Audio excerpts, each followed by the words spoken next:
Halo, cek. Cek, cek. Iya, bentar Pak ya. Ya. Iya, nah, Oke, siap, oke. siap.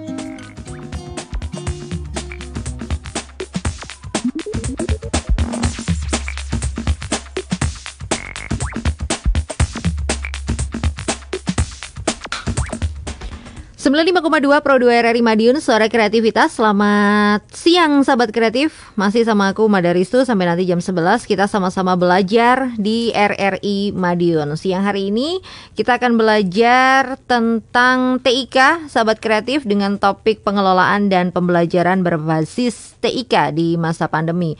Sudah bersama dengan kita narasumber siang hari ini bersama Bapak Guru Anim Hadi Susanto MPD. Beliau ini juga merupakan kepala sekolah dari SMAN 1 Dolopo. Selamat siang Bapak, Assalamualaikum. Selamat siang, Mbak. Waalaikumsalam warahmatullahi wabarakatuh. Sehat nggih Pak? Iya, Alhamdulillah alhamdulillah. sehat. Iya, di tengah kesibukan masih menyempatkan untuk berbagi ilmu terkait dengan TIK nih bersama dengan adik-adik kita di rumah tentunya Pak Anim ya. Iya, betul.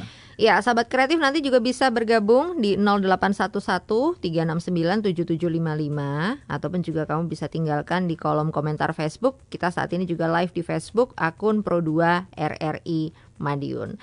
Baik, mungkin Pak Anim bisa memberikan sedikit gambaran tentang perkembangan TIK di tengah Covid ya, karena sebelumnya memang kalau kita ngomongin tentang TIK, hidup kita saat ini semuanya dimudahkan dengan adanya teknologi dan juga informasi yang berkembang saat ini. Tentunya kalau misalnya di masa pandemi seperti ini, apalagi anak-anak belajar dengan menggunakan metode online misalnya, tentunya TIK sangat berperan sekali. Begitu Pak Anim. Silakan Pak Anim. Iya, jadi TIK itu nanti sudah menjadi tools bagian dari sebuah pembelajaran. Yang sebelumnya TIK itu sudah dikembangkan sudah lama sekali bagi pendidik termasuk pembelajar. Tetapi saat ini mau tidak mau, suka tidak suka, akhirnya semua Bapak Ibu guru, pembelajar itu semuanya harus mau untuk menyiapkan diri mengikuti perkembangan pola yang saat ini ada. Kita itu ya tatap muka, tetapi kan kondisi saat ini tidak memungkinkan tatap muka, maka salah satu pilihannya adalah ber-TIK. Kemudian TIK ini nanti kalau tidak kita manajemen secara baik, yang terjadi nanti ada dua yang siswa akan pusing dengan pola pembelajaran berbasis TIK. Yang kedua juga gurunya sendiri juga juga terjadi kepusingan yang luar biasa juga. Maka keduanya memang kondisi seperti ini, kondisi darurat seperti ini. Kondisi darurat ini bisa saya pecah menjadi dua dari sisi waktu ya Mbak. Pada saat itu pada bulan Maret kalau nggak salah ya, semester yang kemarin itu betul-betul kita itu masa darurat, betul darurat, artinya memang tidak ada pemberitahuan sebelumnya, tidak ada tanda-tanda sebelumnya, kemudian mau tidak mau terpaksa anak harus dipisahkan dengan gurunya, tidak ada lagi tatap muka. Pada saat itu yang terjadi adalah posisi darurat, terus kemudian guru menyampaikan pembelajarannya, sekolah juga keteteran, siswa keteteran, guru keteteran, manajemennya juga masih semuanya masih semrawut. Yang terjadi pada saat itu mungkin bukan alatnya dipaksa untuk menjadi alat, salah komunikasi saja, tapi terpaksa dipakai untuk manajemen pembelajaran, yang itu tentunya membutuhkan ketelatenan, kesabaran, sekaligus ya agak kesulitan memanajemen seperti itu. Nah, kemudian paruh waktu berikutnya semester 2 ini kan sudah tahu bahwa sebenarnya pembelajaran tidak memungkinkan manajemen di tingkat sekolah, manajemen di tingkat guru, dan bagaimana siswa bisa mengikuti keduanya itu. Oke. Nah, lebih lanjut, sahabat kreatif, kita juga pengen tahu nanti dari Pak Anim bagaimana sih mengelola dan juga menggunakan TIK ini menjadi salah satu sekarang menjadi jembatan lah ya antara siswa dan juga guru, supaya siswa juga tetap belajarnya jalan, guru juga tetap bisa menyampaikan pelajarannya dengan baik ke siswa.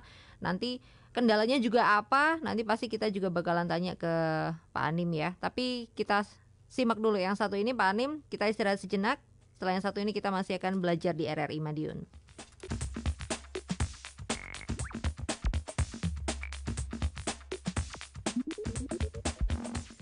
Iya, sahabat kreatif, kita kembali lagi belajar di RRI Madiun bareng sama Pak Anim tentang bagaimana pengelolaan dan juga pembelajaran berbasis TIK di masa pandemi COVID-19. Ini mungkin Pak Anim monggo bisa dijelaskan bagaimana sih caranya mengelola dan juga kalau misalnya dikaitkan dengan pembelajaran TIK di sekolah terutama di saat kita mengalami pandemi seperti ini, Pak Anim. Baik Mbak, jadi mengelola pembelajaran berbasis TIK saya bisa menjadi dua besar, gitu ya, pengelolaan dari sisi satuan pendidikan dan kedua pengelolaan pembelajaran bagi Bapak Ibu guru. Oke. Ada dua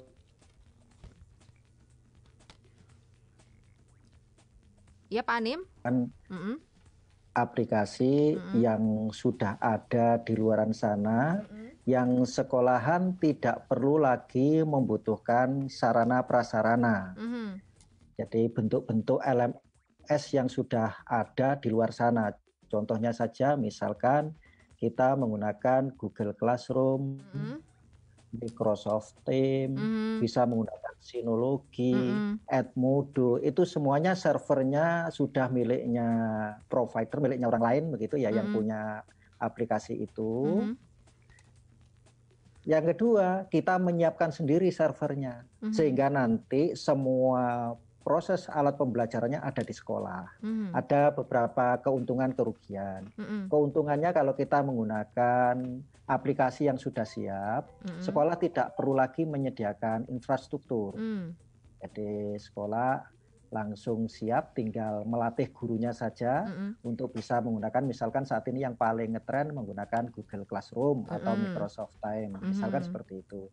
Maka guru tinggal meng-create pembelajarannya di LMS tersebut. Nah, kekurangannya saat nanti siswa sudah masuk ke sekolah, saat ini kan Jawa Timur sudah tanda petik, kemarin percontohan 2 minggu yang lalu, 1 kabupaten 1 SMA, saat ini sudah 25%. Nah, mungkin suatu saatnya nanti juga akan 100% pembelajaran tatap mukanya. Nah, nanti kalau kita menggunakan milik orang lain, misalkan Google Classroom dan seterusnya, walaupun anak berdekatan dengan kita tetap menggunakan komunikasinya tetap menggunakan internet, gitu. tetap menggunakan data, pakai data. Sementara kalau kita meng-create sendiri, pada saat nanti internet, karena kita meng-create sendiri, servernya ada di sekolahan, anak ngakses di sekolahan, maka di situ tidak ada lagi internet. Jadi semuanya bisa LAN, menggunakan LAN. Hanya kekurangannya sekolah harus mempersiapkan ini. Contoh kasus untuk di SMA Ndolopo, kami menggunakan aplikasi open source, menggunakan Moodle. Jadi sekolah menyiapkan server, menyiapkan bandwidth untuk menjaga server tersebut. Yang berikutnya, sekolah juga harus melatih guru-gurunya. Kalau yang dengan Google Classroom tadi cukup melatih guru-guru sudah siap. Ya, tapi kalau menyiapkan infrastruktur, kemudian melatih gurunya, enaknya lagi nanti ini akan berkelanjutan. Karena kalau melihat tren ke sini, penggunaan TIK semakin sulit untuk dipisahkan lagi dengan industri 4.0, semua kehidupan terkoneksi dengan internet seperti itu. Sehingga di SMA Ndolopo memilih untuk pengelolaan yang jenis kedua. Jadi sekolah menyiapkan server, kemudian sekolah memberikan pelatihan kepada Bapak Ibu guru, yang sampai akhirnya sebagai seorang kepala sekolah pun saya terpaksa akhirnya main di YouTube untuk memberikan pelatihan itu karena akhirnya Bapak kepala sekolah main YouTube juga ya. Iya, silakan aja nanti masuk ke YouTube /C/animhadi. Di situ materinya adalah khusus untuk ke teman-teman Bapak Ibu guru. Jadi yang awalnya saya peruntukkan untuk Bapak Ibu guru SMA Ndolopo, yang kemudian pada akhirnya setelah saya pikir-pikir, wong ini juga untuk semuanya, siapa yang mau ngakses, siapa yang mau mendapatkan istilahnya share ilmu itu, ya silakan. Makanya saat ini saya pun akhirnya publik yang sebelumnya YouTube ya terpaksa akhirnya membuat YouTube. Salah satunya adalah untuk mempercepat pelatihan kepada Bapak Ibu guru karena dengan pandemi ini dipaksa Mbak semuanya. Betul. Semuanya dipaksa akhirnya mau tidak mau. Tetapi walaupun seperti ini kan bukan pilihan. Ada juga beberapa kendala. Kendala-kendala itu yang memang juga harus kita antisipasi. Bahwa kewajiban untuk tetap menyelenggarakan proses pendidikan. Seperti kasusnya di sini, ini kalau kita ngomong kasus Mbak ya, karena memang di setiap sekolah juga tentunya ada kasus. Mohon maaf Pak Anim, ini agak sebentar keputus gitu kayaknya ya. Halo, coba saya ganti jaringan. Oke. Mungkin Pak Anim bisa ganti jaringan supaya lebih stabil gitu kali ya. Tadi agak sempat keputus soalnya beberapa kali. Ya. Udah. Tes, halo. Nah, ini boleh dicoba. Oke, ya. Baik. Jadi, kendala tadi Pak ya? Saya sudah tadi sampai mana yang terdengar tadi Mbak? Sampai jadi, kendala. Dengan ya, jadi di setiap sekolah tentunya kan ada beberapa kendala. Dan kendala ini ada yang kendala secara umum dan ada yang kendala secara spesifik di satuan pendidikan. Penggunaan TK itu mungkin salah satu alternatif pilihan pertama untuk mensikapi banyak orang. Tetapi juga ada perlu mensikapi untuk 1-2 anak. Salah satu contoh kasus adalah anak yang kemarin tidak punya pulsa, maka sekolah dengan izin dari Kemendikbud lewat Mas Menteri, sekolah diberi relaksasi untuk mengatur anak bisa diberi data pulsa. Persoalan kemudian apakah selesai di situ? Tidak. Dari siswa saya, ini kasus Mbak ya, tentunya di setiap sekolah beda. 736 siswa saya, ada 2 yang tidak memiliki tidak memiliki handphone. Ya, walaupun diberi kuota kan bukan solusi. Makanya yang terjadi 2 anak ini terpaksa kami hadirkan ke sekolah. Anak itu hadir ke sekolah, kemudian kita bukakan lab dengan protokol kesehatan. Ya karena 2 orang kan relatif di pojok ujung sana ujung sini, sehingga insya Allah sampai saat ini ya anak itu aman-aman dan sehat-sehat saja. Seperti itu salah satu solusi yang dilakukan di sini. Jadi kita selalu melakukan pendataan. Kemudian dari sisi teknis yang lebih dalam lagi, dengan pembelajaran TIK ini ada beberapa ketidaksiapan dari banyak pihak, terutama saya melihatnya dari siswa. Ya, siswa itu tidak semuanya on time jam 7 itu siap. Padahal di sini istilahnya kan PJJ, pembelajaran jarak jauh. Bukan pendidikan jarak jauh. Kalau pembelajaran jarak jauh itu berarti terjadwal. Tapi persoalannya tidak semua anak bisa bangun jam 7 ternyata dengan konsep seperti ini. Padahal kalau boleh kita flashback ketika mereka sekolah, mereka bisa dong ya jam 7 sampai betul. Sekolah kan begitu. Lah ya itu persoalannya apa ya? Ternyata anak-anak sekarang itu dengan kondisi pandemi ini banyak yang disinyalir wali kelas nge-game-nya semakin kenceng dia. Jadi gitu. Malam dicek itu online. Jadi kita kan semuanya di sini kan semuanya terdata karena kita satu aplikasi, satu server, satu aplikasi, tidak diizinkan guru menggunakan aplikasi yang macam-macam kan. Kalau pola manajemen di sekolah ini, ada sekolah itu boleh setiap guru menggunakan aplikasi apapun kan begitu. Kalau di Ndolopo tidak, semuanya menggunakan aplikasi Moodle. Alamat kita di e-learning SMA 1 Ndolopo, sj.id 5060 itu sudah pakemnya di situ sehingga tidak ada lagi istilah belajar yang lain. Di situ terjadwal anak itu mengikuti berapa menit, dari lognya kan ketahuan anak itu mengikuti pembelajaran berapa menit, semuanya terdata. Dan anak-anak yang tidak, katakanlah tidak aktif, sekolah akan mendata, kemudian terpaksa ya kita panggil anaknya beserta orang tua. Kita hanya tanya kelemahannya apa atau kenapa tidak bisa ngikuti. Nah, secara umum setelah kita panggil ke sekolah, secara umum anak-anak ini yang pagi ada masalah itu adalah belum bangun.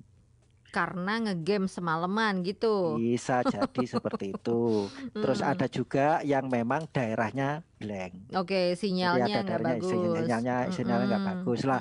Ketemu anak-anak yang seperti itu, akhirnya yang blank itu dipersilahkan untuk datang ke sekolah. Tapi biasanya anak itu kalau temennya lain nggak datang ke sekolah, diminta datang ke sekolah itu ya agak ribet.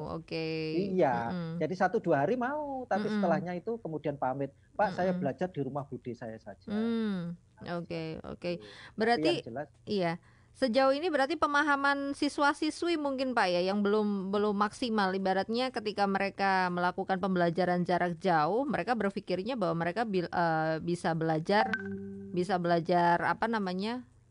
Waktunya itu ibaratnya kapan aja gitu, padahal konsepnya dari awal bahwa belajar itu dimulai jam 7 seperti itu misalnya. Pada kenyataannya prakteknya siswa-siswi justru menganggap waktu itu lebih fleksibel, jam berapa aja kalau misalnya pengen belajar kayak gitu mungkin. Ya di sini ada pengertian sudah kita sampaikan ke anak. Jadi yang namanya PJJ untuk di kita itu kan ada 3 variabel yang harus kita lakukan. Satu, memastikan anak-anak mendapatkan pembelajaran, jadi mendapatkan materi. Yang kedua, guru-guru melakukan pendampingan terhadap waktu yang ditetapkan. Kemudian yang ketiga itu nanti ada flashback, umpan balik, bisa menggunakan tugas dan seterusnya. Untuk yang ketiga ini waktunya tidak terbatas. Untuk pengumpulan tugas dan seterusnya. Tapi pendampingan ini kita jadwal sesuai dengan jadwal. Ini kayak pembelajaran saja ya, ada jadwalnya, guru punya jadwal, siswa punya jadwal, sehingga komunikasi aktif itu ada di situ. Sementara kalau anak itu mau mengerjakan tugas atau forum apapun, karena itu nanti bisa fleksibel waktunya, tergantung guru memberikan restrik sampai berapa hari, berapa jam dan seterusnya. Tetapi untuk konsep diskusi, di situ kan ada konsep diskusinya, ada konsep pendampingannya, membersamainya, itu ditetapkan waktunya. Kalau tidak nanti agak repot karena ya karena ini namanya memang PJJ.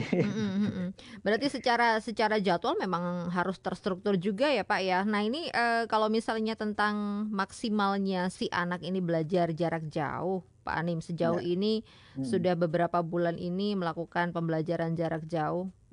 Berapa persen kalau bisa dibilang kesuksesan belajar online ini Pak Anim? Ya, kalau kita melihat kesuksesan dari sisi anak yang ikut berapa persen, untuk yang di sini bisa sampai 90%. Alhamdulillah. Anak yang mengikuti itu. Lah yang 10% ini perlu perhatian khusus. Salah satunya ya kita rajin memanggil orang tua. Ternyata anak-anak kita itu secara umum mereka takut kalau orang tuanya itu dihadirkan ke sekolah. Dia malu sama orang tuanya. Maka itu yang salah satu solusinya. Karena kalau di WA sama guru atau sama wali kelasnya, biasanya dibaca tapi nggak dibalas. Oh gitu. Ya seringkali seperti itu. Anak-anak yang seperti itu. Dan anak-anak itu rata-rata anaknya yang sama pada guru yang berlainan. Oh gitu. Ya, jadi rata-rata anaknya yang sama, ya anak-anak itu saja. Nah, biasanya ini pada saat pembelajaran tatap muka saja anak ini memang kadang-kadang memang perlu perhatian khusus. Sehingga pada saat pembelajaran online pun ya tetap harus ada pembelajaran khusus. Nah, salah satu yang sering kali terjadi banyak anak yang tidak mengikuti justru yang pelajaran pagi. Oh, yang gitu. Justru tapi kalau yang siang relatif mungkin sudah bangun. Sudah bangun, betul, betul. Nah, pesan kami ke orang tua pada saat kita panggil ke sini ya minta bantuan bahwa ini loh jadwal kami terhadap dari sekolah kepada anak. Maka setiap kali orang tua diundang ke sekolah sekaligus dititipi jadwal. Seperti biar itu. Tanggung jawab untuk membangunkan anak-anak ini tidak hanya ada di wali kelas dan guru, tapi juga ada di orang tua. Karena kadang-kadang orang tua kan tidak tahu kalau anaknya bilang nggak ada KBM kok, kan bisa saja seperti itu. Maka untuk mengantisipasi itu sekolah juga mencetakkan jadwal, kemudian dititipkan kepada orang tua yang kebetulan terpanggil atau dipanggil ke SMA. Oke, ya. Sahabat kreatif, kita abis ini masih akan lanjut ya bareng sama Pak Anim belajar di RRI, masih membahas tentang pembelajaran online nih, sahabat kreatif, yang mana sebenarnya beberapa orang, beberapa masyarakat, bahkan orang tua pun masih salah mengerti tentang pembelajaran jarak jauh ini seperti apa, metodenya seperti apa, karena setiap sekolahan punya treatment yang beda-beda. Pak Anim, kita akan segera kembali setelah yang satu ini ya.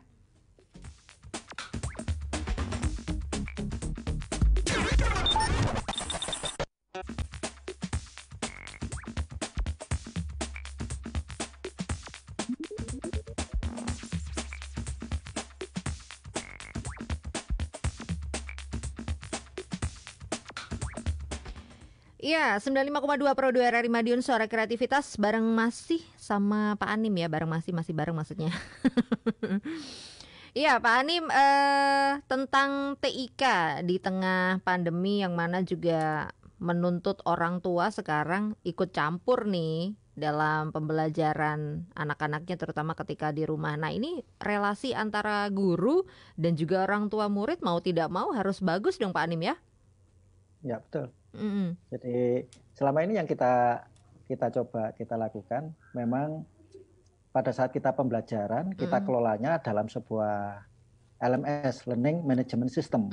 Tapi dalam saat komunikasi itu kan harus dalam bahasa yang sama, pada rumah yang sama. Maka saat ini yang seringkali semuanya punya ya WA, itu salah satunya untuk komunikasi, menjalin komunikasinya.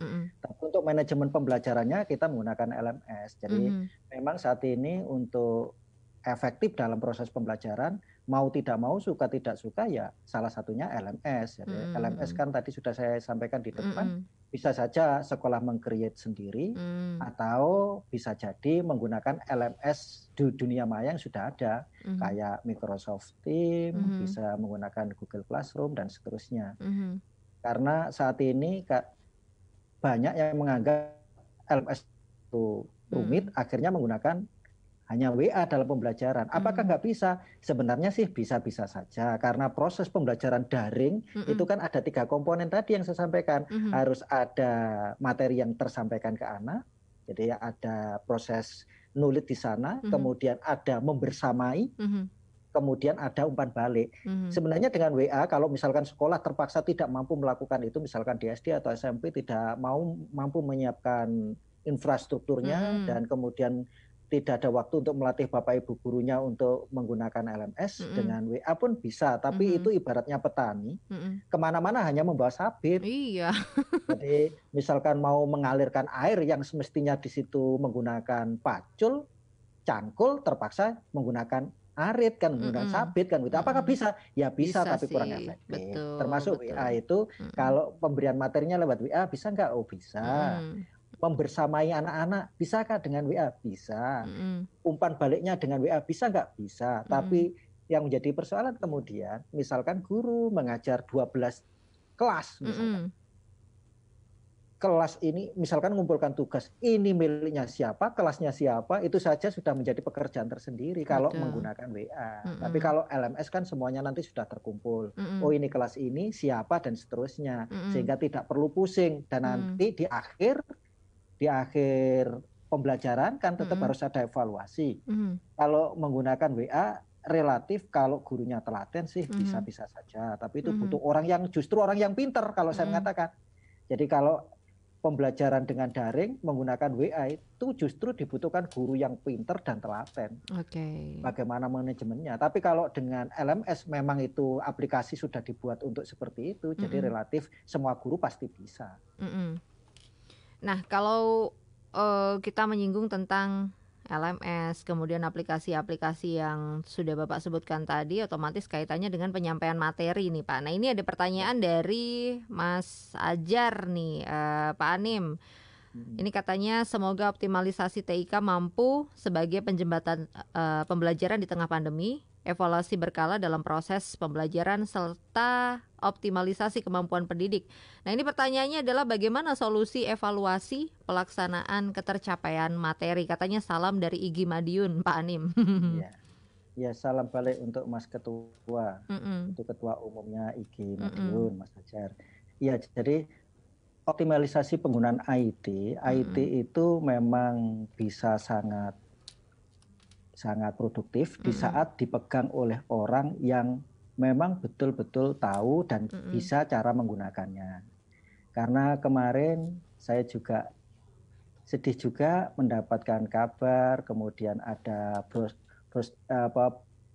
yang dari WA itu, bahwasanya banyak orang tua yang mengeluh dan seterusnya. Itu kenapa? Karena memang kebetulan saja dari sisi kita itu mungkin pemahaman TIK-nya juga masih terbata-bata begitu. Yang terjadi adalah selalu tugas. Jadi adanya berbasis TIK itu identik dengan tugas. Jadi begitu HP itu dibuka isinya adalah tugas. HP dibuka isinya adalah tugas. Padahal tidak seperti itu. Di LMS itu ada menu-menu fasilitas yang bisa digunakan untuk menjembatani semua itu, termasuk dalam pembelajaran menit-menit pertama kita mengkondisikan kesiapan anak belajar. Di TIK juga ada untuk menyiapkan apersepsi seperti itu. Kemudian untuk materi-materi yang sulit bisa saja kita menyelipkan video-video pendek. Sebenarnya seperti itu. Tapi selama ini memang belum dilakukan secara utuh, sehingga yang terjadi adalah materi dalam bentuk teks dikirim, kemudian ditagih. Nah, seperti itulah. Ini tentunya satu sisi positifnya anak dipaksa untuk bisa literasi. Itu sisi positifnya, Mbak. Kita nggak bisa memandang negatifnya saja. Sisi positifnya anak dipaksa untuk literasi. Lah, literasi membaca itu kan ada tingkatan-tingkatan. Anak saat ini dipaksa membaca mengerti.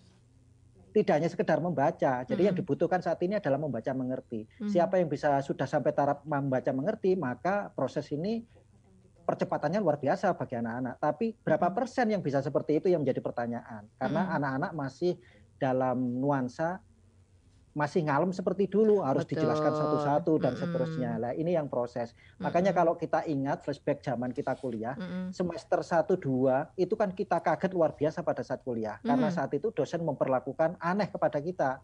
Pada waktu SMA kita dimanja oleh guru. Jadi setiap saat kita diterangkan satu demi satu, bahkan paragraf demi paragraf. Begitu kuliah kita dipaksa bahwa satu pertemuan 40 halaman, suruh baca sendiri. Apa yang terjadi? Efek yang saya terima pada saat saya semester 3, begitu saya membaca buku-buku SMA, jadi gampang. Oh, ternyata buku SMA dulu itu gampang. Kenapa? Karena saya sudah melalui proses yang namanya membaca mengerti lah. Pandemi ini sebenarnya sebuah cara bagi Bapak Ibu guru bagaimana bisa membelajarkan anak-anak itu. Tetapi jangan langsung biar tidak kaget. Maka untuk materi-materi sulit, Mas Fajar, setidaknya Bapak Ibu guru bisa menyisipkan 1-2 menit untuk diuraikan atau dijelaskan menggunakan video. Jadi video itu sangat luar biasa karena video 1 menit 2 menit itu kalau ditekskan itu bisa sampai 40 halaman. Iya, benar banget. Betul. Ya, disitulah. Kadang-kadang teman-teman memang terjebak karena masih belajar membuat video, rata-rata terjebak dengan permainan gimmick-gimmicknya yang banyak. Gitu. Semestinya karena untuk menghindari penggunaan paket data yang berlebihan, langsung saja pada pokok masalah mana yang perlu dijelaskan. Karena setiap materi, setiap mapel itu mempunyai kekhasan. Kemudian di setiap materi itu nanti setiap babnya atau setiap KD-nya juga mempunyai karakteristik yang sendiri-sendiri. Yang ada sebuah KD yang kalau seandainya anak disuruh membaca itu tidak akan bisa, itu ada pasti di setiap mapel. Nah, hal-hal seperti itu harus kita jembatani dan juga sekaligus sebagai mengobati rasa rindu anak terhadap Bapak Ibu gurunya dengan hadirnya video Bapak Ibu guru ya dalam bentuk video. 1-2 menit cukup itu sebenarnya untuk materi-materi yang sulit. Iya, itu ya. Terima kasih untuk Mas Fajar ya. Kembali selamat siang dari Dina di Madiun. Pak, kalau siswanya udah nggak gaptek, tapi kalau gurunya yang gaptek gimana dong? Gitu katanya. Terima kasih buat Dina di Madiun ya. Monggo Pak Anim, gimana ini? Saya melihat sebenarnya dari pengalaman saya ada di 2 sekolah. Saya dulu pernah di SMA Geger, saat ini ada di SMA Ndolopo. Sebenarnya guru gaptek itu ada, tapi itu bisa kita hilangkan sebenarnya. Karena ber-TIK itu pada dasarnya TIK untuk guru, TIK untuk pembelajaran itu kan bukan programmer, tapi hanya menggunakan. Maka yang ada sebenarnya mau dan tidak mau. Kalau mau, saya menjadi jaminannya, orang itu pasti bisa. Nah, sekarang berarti bagaimana menimbulkannya online gaptek? Menimbulkan bagaimana Bapak Ibu guru itu mau. Intinya hanya itu. Sebagai cross check bahwa apa yang saya omongkan ini ada benarnya, maka teman-teman bisa ngecek saja di misalkan saja di e-learningnya SMA Ndolopo. Ketik saja di Google itu e-learning SMA. Karena kalau diketik e-learning, pengguna e-learning perguruan tinggi itu yang muncul. ITB, UI, UTS dan seterusnya itu. Tapi coba ditambahi satu frasa SMA, e-learning SMA. Maka SMA Ndolopo salah satu bagiannya. Loh, kenapa kok SMA Ndolopo bisa masuk dalam bagian itu? Karena traffic penggunaan e-learning di Ndolopo naik, besar, ada kan begitu ya. Adalah kenapa ada? Karena semua Bapak Ibu gurunya menggunakan. Loh, kenapa kok semua Bapak Ibu gurunya menggunakan? Karena semua Bapak Ibu gurunya mau. Masalah tidak bisa itu ada pendampingan. Jadi di sini ada teknik pendampingan. Jadi tim saya adalah semua guru. Semua guru adalah tim SMA 1 Ndolopo yang mereka bekerja sama untuk menyiapkan seluruh materinya. Jadi akhirnya traffic di sini tinggi, trafficnya tinggi penggunaannya. Bahkan kalau dicari di Google, insya Allah untuk minggu-minggu ini mesti ranking teratas lah SMA Ndolopo. Oke. Jadi pada dasarnya tinggal kemauan individunya masing-masing. Jadi tidak ada orang yang artinya tidak bisa sama sekali untuk saat ini. Terbukti semuanya menggunakan WA sudah bisa. Berarti kan literasi terhadap WA jalan. Berhasil, nah, tinggal literasi terhadap pembelajaran ya. Kalau saya wanti-wanti kepada semua teman-teman, guru jangan dibebani terlalu banyak untuk yang pertama-pertama itu. Yang penting adalah mampukan mereka untuk bisa Word saja.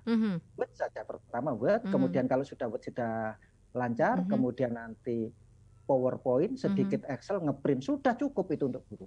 4 itu ibunya ber-TIK. Karena yang lainnya juga sama. Saya pernah punya pengalaman ke tingkat Asia Pasifik, ketemu guru-guru se-Asia Pasifik untuk mewakili Microsoft Indonesia saat itu.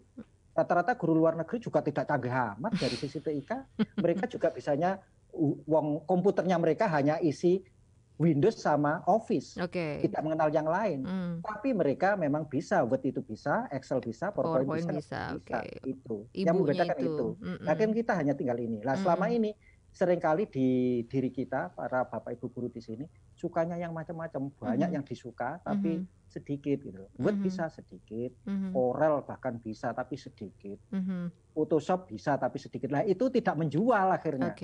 Yang terpenting adalah bisa Office, sudah cukup, Office saja cukup. Nah, yang lainnya nanti akan menyesuaikan, karena kuncinya kalau sudah bisa Office, apa sih yang tidak bisa lagi? Wong kita hanya pengguna.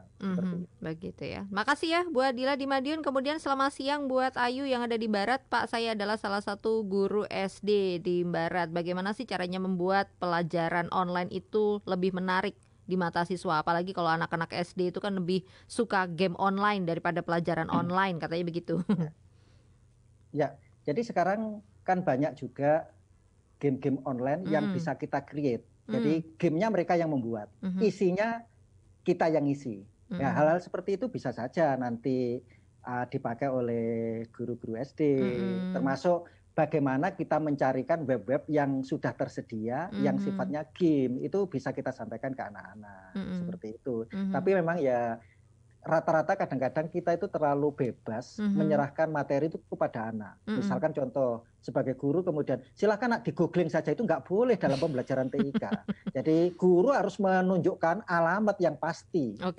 Sementara nanti sisa waktu anak itu mau googling sendiri, itu adalah anak, itu hanya anak. Tapi guru harus menyiapkan alamat yang memang harus diakses oleh anak, supaya nanti tidak keliru. Karena kalau hanya diberikan kata kunci saja, bisa jadi anak nanti salah jalan. Dan itu menjadi tanggung jawab guru. Maka guru harus mencoba terlebih dulu, apalagi sekarang dengan adanya AdSense, dan AdSense itu semuanya tidak semua gambarnya bagus untuk ukuran anak-anak, maka itu menjadi perhatian juga kepada Bapak Ibu guru yang lain. Apalagi untuk anak-anak SD. Syukur kalau gurunya sudah termasuk guru-guru yang sudah mampu membuat game sendiri, basis Android atau menggunakan. Tapi kalau seandainya tidak bisa, tidak perlu patah semangat. Di luaran sana ribuan game yang edukatif yang bisa kita berikan ke anak-anak. Tinggal bagaimana kepandaian guru mencari itu semua kan seperti itu. Berarti pada dasarnya guru saat ini juga dituntut lebih kreatif gitu ya Pak Anim ya, supaya siswanya lebih lebih mau dan lebih tertarik untuk belajar. Baik Pak Anim, kita akan segera kembali, masih belajar di RRI Madiun, sahabat kreatif, jangan kemana-mana, stay tune ya.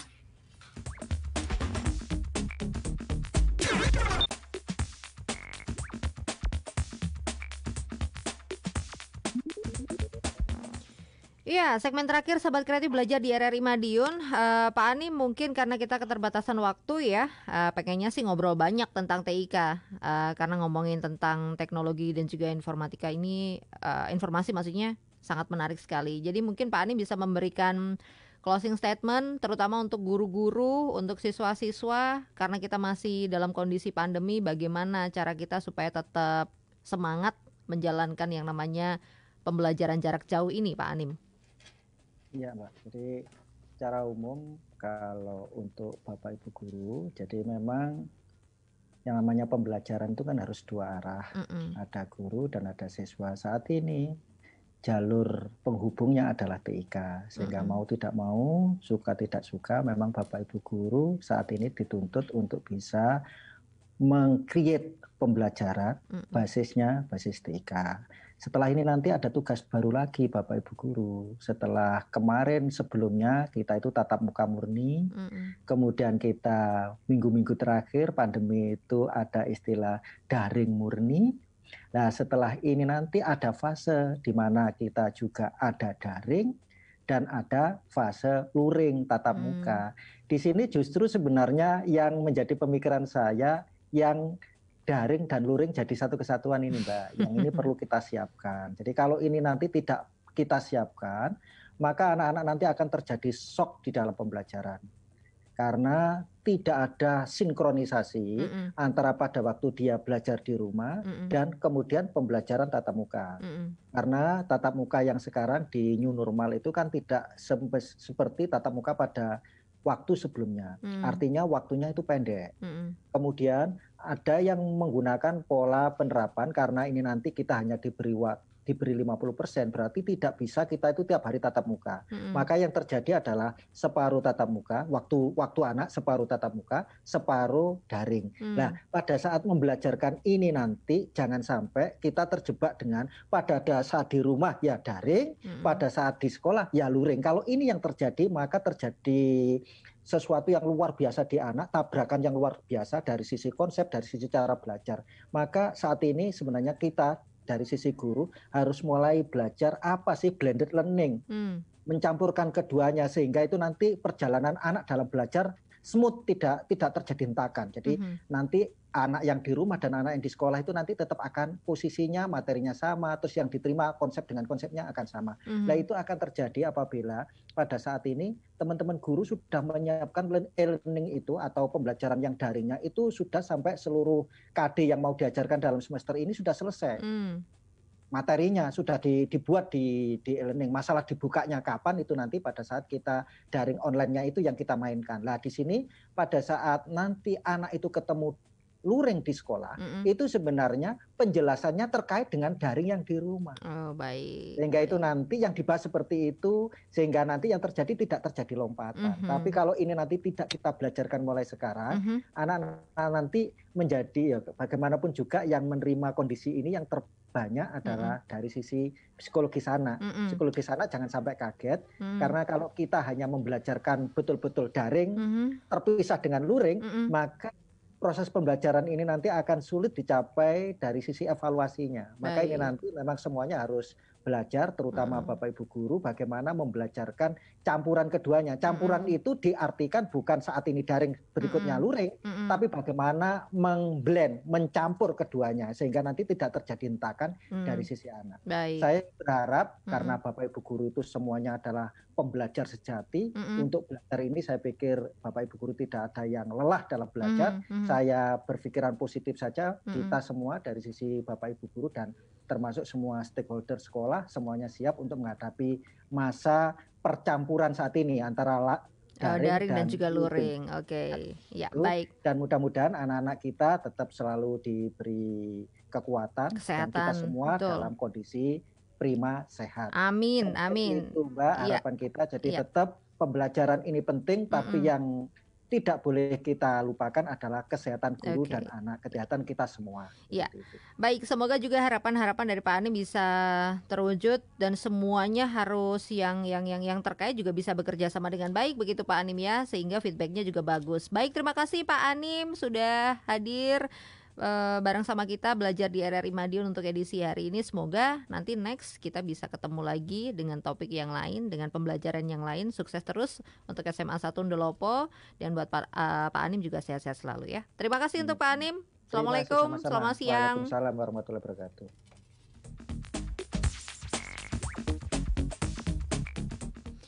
Baik, sahabat kreatif, demikian belajar di RRI Madiun bersama dengan Pak Anim Hadi, Kepala Sekolah SMA Negeri 1 Ndelopo.